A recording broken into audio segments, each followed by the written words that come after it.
한국 직업방송과 연합뉴스TV가 함께 만드는 취업 전문 뉴스 투데이 고용플러스입니다. 공정거래위원회가 대형 유통업체와 중간 유통업체 그리고 납품업체로 이어지는 먹이 사슬을 끊기 위해서 표준 거래계약서 개정 작업을 단행했습니다. 공정성이 결여된 유통업체는 설 자리가 없어지도록 관련법이 개정됩니다. 이경태 기자입니다. 중간 유통업체는 대형마트와 직접 거래할 수 없는 영세 납품업체를 대신해 유통업체와 계약하고 중간 마진을 취하는 사업자들입니다. 영세 납품업체들에겐 대형마트로 입성하는 중간 관문인 셈이어서 마찬가지로 갑의 존재입니다. 이들은 규제의 사각지대에 있음을 악용해 영세 납품업체에게 우월적 지위를 남용하는 사례가 많았습니다. 공정거래위원회는 앞으로 중간 유통업자가 영세 납품업체와 계약을 해지할 경우 명백한 사유를 명시하도록 표준계약서 약관을 고쳤습니다. 또 다른 대규모 유통업체인 TV홈쇼핑 심사지침도 함께 개정했습니다. TV홈쇼핑 업체들은 그동안 납품업자에게 판매량 증대를 명분으로 종편 채널 등에 간접 광고를 하도록 강요해왔습니다. 그 과정에서 프로그램 송출료 등 판매 촉진 비용은 100% 납품업체가 부담했습니다. 앞으로는 이럴 경우 TV 홈쇼핑 업체도 간접 광고 비용을 50% 이상 범위 내에서 분담해야 합니다. 공정위의 이번 조치는 규제의 초점이 재벌 규제뿐 아니라 건전한 유통 생태계 확립이란 보다 근원적 가치에 맞춰지고 있음을 보여주는 사례로 평가됩니다. 연합뉴스TV 이경태입니다. 재벌들의 일감 몰아주기, 부와 경영권의 편법 승계는 이제 우리 사회에서 없어져야 할 대표적인 병폐로 꼽힙니다. 새 정부도 곧 개혁 작업에 본격 착수할 전망인데요. 재벌의 지배구조와 경영 문화에 어떤 변화를 가져올지 이목이 집중되고 있습니다. 김종성 기자입니다. 대한항공은 조양호 회장 자택공사에 회사 돈을 쓴 혐의로 경찰의 수사를 받고 있습니다. 사실이라면 횡령, 배임에 해당합니다. 앞서 공정거래위원회는 총수일가 소유 비상장 계열사에 일감을 몰아줬다며 대한항공과 조 회장의 아들 조원태 사장을 검찰에 고발했습니다. 미래에셋은 문재인 대통령의 공약 금융그룹 통합감독의 첫 대상이 될 것이란 관측이 나옵니다. 편법으로 지주회사 규제를 피하고 일감 몰아주기를 한다는 이유에서입니다. 김상조 공정거래위원장은 과거 미래에셋의 지배구조는 다른 재벌이 지배와 상속을 위해 쓴 편법을 총망라한 것이라며 삼성 등 다른 재벌보다 못하다고 지적한 바 있습니다. 양계 회사에서 재계 31호 급성장한 하림그룹도 마찬가지입니다. 김홍국 회장의 25살 아들이 100억 원대 증여세만 내고 자산 10조 원짜리 그룹 지배권을 확보한 방식 때문입니다. 한승희 신임 국세청장은 이런 문제들을 좌시하지 않겠다고 공개 언급한 바 있습니다. 최근 사회적으로 많은 관심을 받는 대기업 대자산가의 변칙적 상속 증여는 그 과정을 면밀하게 검증해야 합니다. 또 국민연금 등 기관 투자가들은 보유지분 의결권을 지배구조 개선과 주주가치 제고에 맞게 쓰도록 의무화하는 의결권 행사 지침 도입을 추진 중입니다. 재벌에 대한 개혁 압박은 연내 각종 정책으로 현실화할 전망입니다. 이 같은 압박이 요지부동이던 재벌들을 얼마나 바꿔놓을지 시장과 국민이 주목하는 이유입니다. 연합뉴스TV 김종상입니다. 네, 청년층 고용 여건이 개선되지 않으면 2021년이면 청년 실업자가 130만 명을 넘을 수 있다는 전망이 나왔습니다. 기획재정부가 통계청 장래 인구 추계 및 고용 동향을 토대로 분석한 결과 지난해 25세에서 29세 청년층 인구에서 부족한 일자리는 약 95만 개였습니다. 하지만 올해부터 1991년부터 1996년 사이에 태어난 에코붐 세대가 본격적으로 취업시장에 뛰어들게 돼 고용시장이 개선되지 않을 경우 부족한 청년 일자리는 104만 8천 개로 늘어난다고 기재부는 설명했습니다. 또 이런 추세가 이어진다면 미취업 청년이 오는 2021년 134만 1,000명까지 늘어날 수 있다고 전망했습니다. 고용노동부가 제빵기사에 대한 불법 파견, 근로시간 축소 의혹을 받는 파리바게트에 대해서 근로감독에 나섰습니다. 노동부는 오늘부터 파리바게트 본사를 포함해 협력업체 11곳, 가맹점 44곳 등 매장에 대한 근로감독을 실시한다고 밝혔습니다. 특히 문제가 되고 있는 불법 파견과 시간 외 수당 지급 여부, 휴일 미부여 등을 중점 점검할 계획입니다. 노동부 관계자는 이번 근로감독으로 제빵업계 전반에 만연한 잘못된 근로 관행을 개선하는 계기가 될 것이라고 말했습니다. 내년 최저임금을 심의하는 최저임금위원회가 중소기업, 소상공인위원들의 불참으로 공전을 거듭했습니다.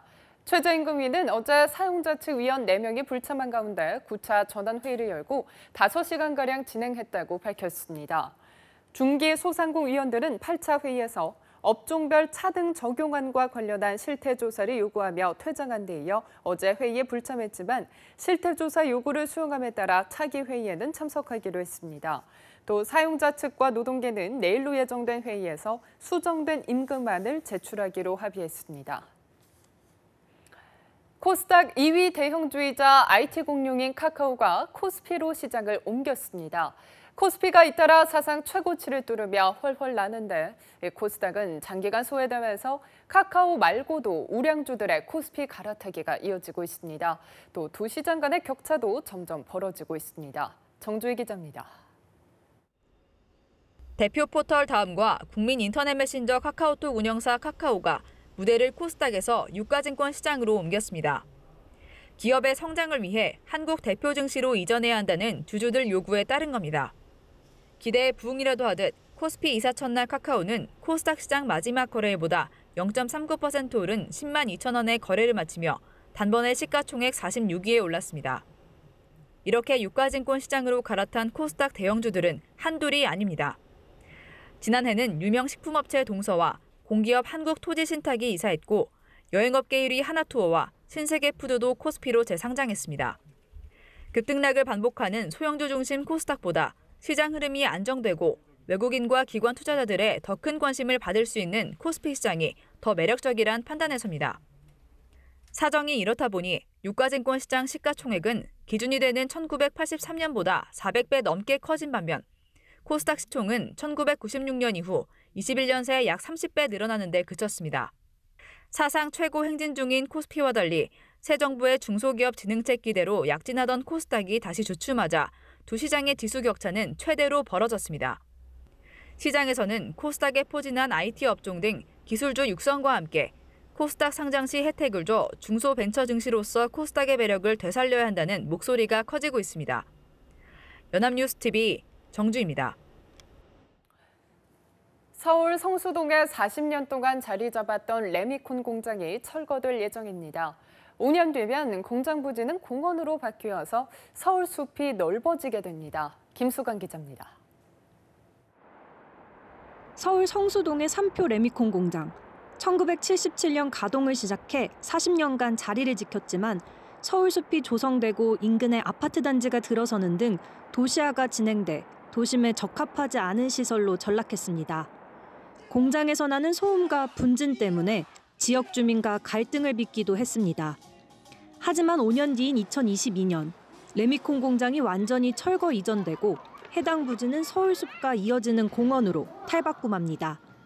당초 서울숲 조성계획 단계에서 공장 부지가 공원의 일부로 포함됐다가 결국엔 무산된 바 있어 이번 사업은 미완이었던 서울숲을 완성하는 셈입니다. 공장이 사라진 약 2만 8천 제곱미터에 달하는 면적이 서울숲으로 편입되는데 서울시는 주변에 승마장과 유수지까지 아울러 새로운 공간으로 탄생시키겠다는 계획입니다.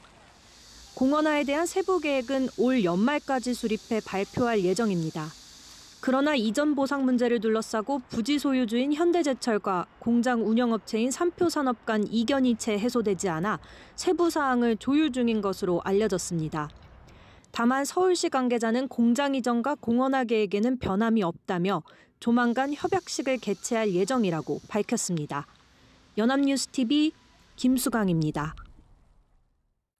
새마을금고에 상시적 업무를 하고 있는 비정규직 근로자 725명이 3년간 단계적으로 정규직으로 전환됩니다. 행정자치부와 새마을금고 중앙회는 정부의 일자리 정책에 발맞춰 비정규직 인력 1,288명 가운데 창구 업무를 하는 725명, 56.3%를 정규직과 동일한 보수 체계를 적용받도록 전환한다고 밝혔습니다. 전환 시기와 인력 규모는 지역 단위 새마을금고의 재원 마련 등을 고려해 결정됐습니다. 대상자들은 3년간 연차적으로 시험을 통해 일반직이나 시험 없이 무기계약직으로 전환될 예정입니다. 5월까지 거친 세금이 지난해 같은 기간보다 11조 원 넘게 늘었습니다.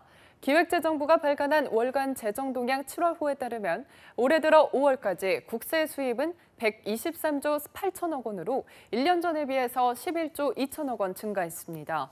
늘어난 세수는 정부의 일자리 추가 경정 예산 11조 원을 넘는 규모입니다.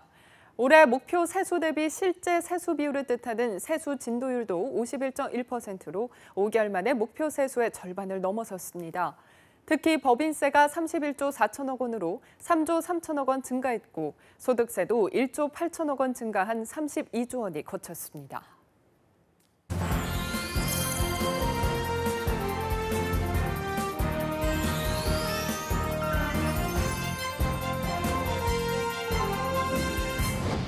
네, 사회적으로 핫한 이슈를 키워드로 알아보는 핫키워드 시간. 안혜경 아나운서와 함께합니다. 안녕하세요. 네, 안녕하세요. 네, 핫키워드 시간입니다. 2010년쯤 등장한 헬조선이라는 신조어. 아마 다들 한 번쯤 들어보셨겠죠? 이 갑질 문화, 낮은 취업률, 이 살인적인 물가, 그리고 고강도 근무 시간 등 우리 사회의 부조리한 모습을 지옥에 비유한 건데요. 이제는 우리 일상에서 자주 쓰이는 단어가 됐을 정도입니다. 이 석 아나운서도 이에 동의하시나요? 네, 참 씁쓸한 현실이 아닐 수가 없는데요. 아무래도 어두운 뉴스가 나오면 어김없이 댓글에는 헬조선이라는 말이 자주 등장하더라고요. 이뿐만 아니라 직접적으로 헬조선이라는 단어를 쓰는 영화나 웹툰 또 소설도 빈번히 나오고 있죠.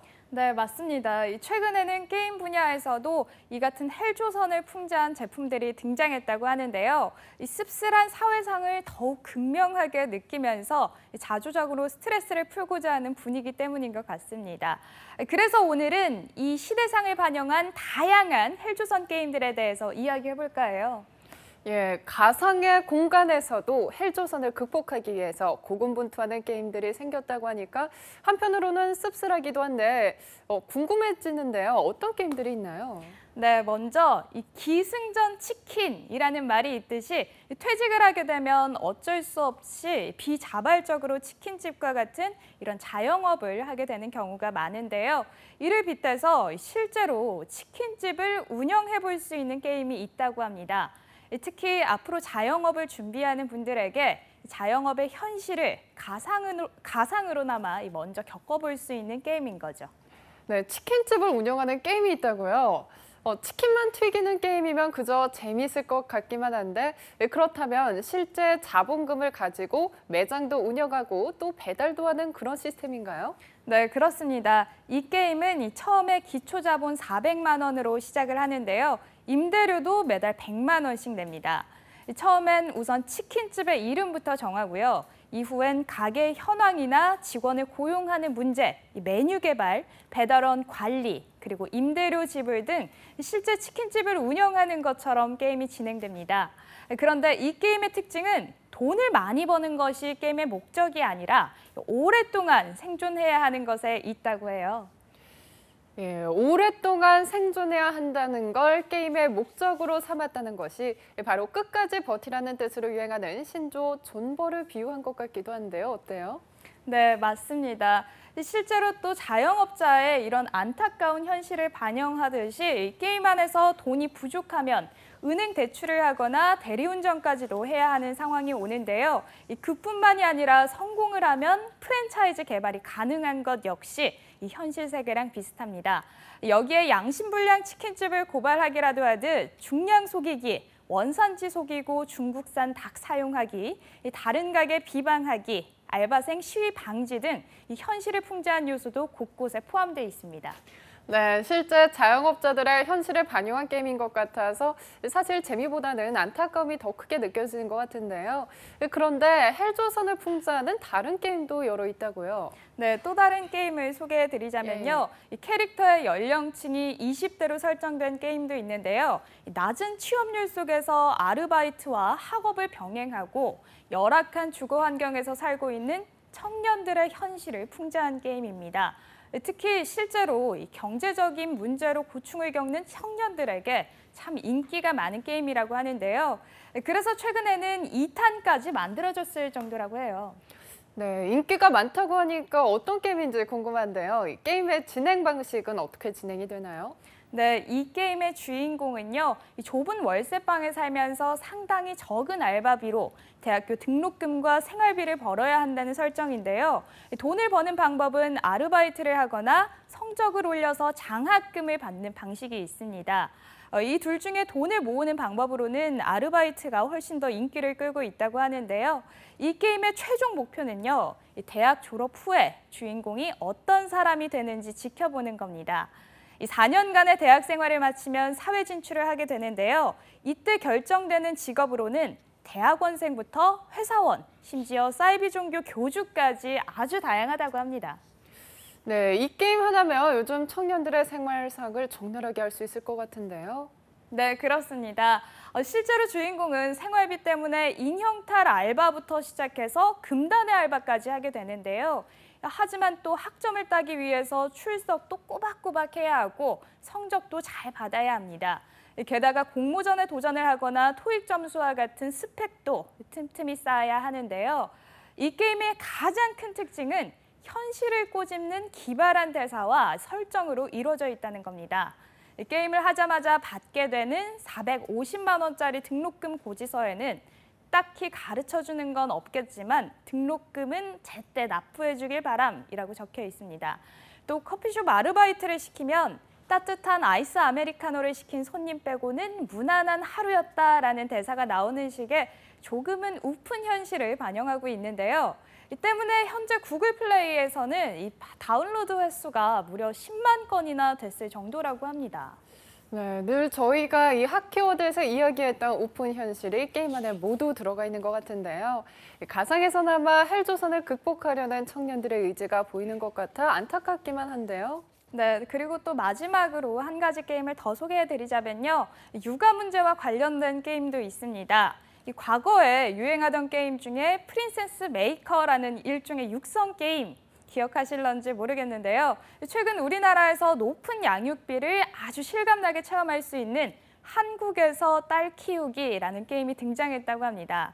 이 주인공은 엄마인데요. 미싱을 돌리면서 번 돈으로 이 딸을 키웁니다. 이 게임 이용자가 손가락이 아플 정도로 화면을 두드려야 양육비를 벌 수 있는데요. 일을 하면서도 끊임없이 이 딸이 요구하는 걸 들어줘야 한다는 것이 이 게임의 가장 어려운 점입니다. 또 돈이 모아지면 도우미 인형을 구입해서 사랑 지수를 높이고 또 다이어트 지수를 높여서 딸을 예쁘게 성장시켜야 하는 게임 방식인데요. 이 게임은 아이를 키우는 직장맘들의 애환을 다루고 있습니다. 네, 일과 육아를 병행해야 하는 직장맘들의 가상체험까지 이런 게임들이 속속들이 등장하고 있다는 건 그만큼 우리 사회에 내재된 고통과 불만이 많기 때문이겠죠? 네, 맞습니다. 지극히 현실적인 게임을 통해서 스트레스를 발산하고 또 가상 공간에서나마 자신의 성공을 지켜볼 수 있다는 자기 위안 역시 이 헬조선 게임들이 인기를 끄는 이유라고 전문가들은 분석하고 있습니다. 네, 그렇군요. 하지만 가상 공간에서도 헬조선을 겪어야 한다는 사실, 여러분은 어떻게 생각하시나요? 하루빨리 현실이 나아져서 자조적인 게임보다는 즐거운 현실만 가득한 콘텐츠들이 더 많이 등장하기를 희망하겠습니다. 지금까지 핫키워드 안희경 아나운서와 함께했습니다. 고맙습니다. 네, 고맙습니다.